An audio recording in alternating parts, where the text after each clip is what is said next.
Closed angle versus open angle. That was a closed angle. You can see how much tighter through the front that line was compared to this next one I'm going to throw.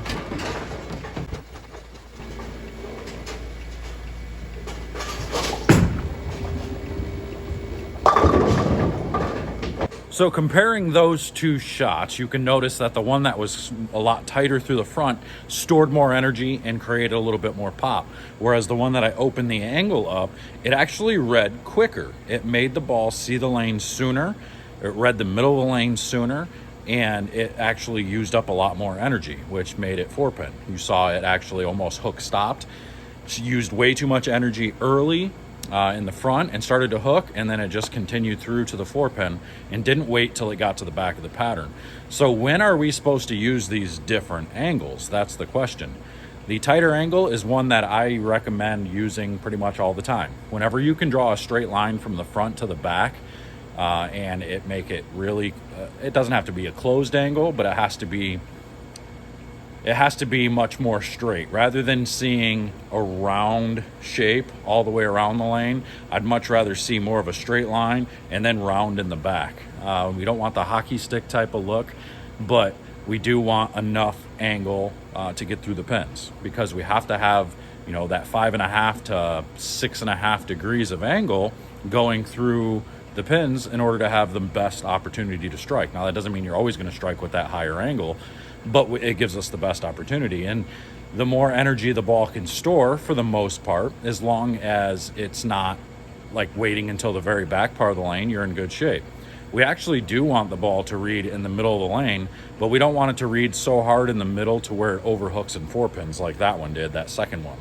So we have to try to get it to store the right proper amount of energy in order to get the ball to do the right thing. So by keeping our angle tighter, we actually use the oil in the middle and gets us to have a little bit of hold to the left. And then if we get that ball to the right just a little bit, it still hooks and it's still going to have a chance to strike. If you get it right on that open angle, depending on what you're bowling on, it could hang and you could 2-8-10, or if it's super dry to the right, it could overhook in big 4. That almost overhooked in 4-9. So you can see why the tighter angle is important. So if we're having carry issues, we got to figure this out. One of the things that I've been working on a lot is my grip pressure. So this is like a twofer video. Tighter angles is good, but grip pressure is a big thing too. In order to gain consistency and gain as much energy down lane as you can, you're looking to be softer with your hand. You don't want to be squeezing a bunch. You don't want to be holding on tight.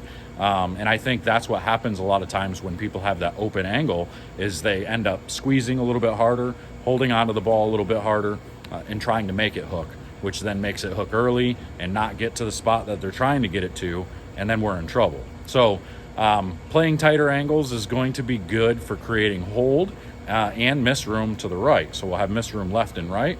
And then having softer grip pressure is also going to create even more hold, and then a little bit more hook to the right as well, because it's storing enough energy. So be careful in these situations. We're going to talk more about lane play and stuff, but this was just a real quick video just to chat a little bit about angles, let you see the ball doing different things in different angles on the lane, and also to show you that Dart Code's still daddy. That ball's still my go-to ball in my bag. Whenever I can use it, I'm in good shape. But working on softer hand, being more consistent with my hand, with my thumb pressure, making sure I'm not squeezing the incorrect way, because remember, we want to squeeze by pushing pressure this way and not this way. We don't want to bend that knuckle.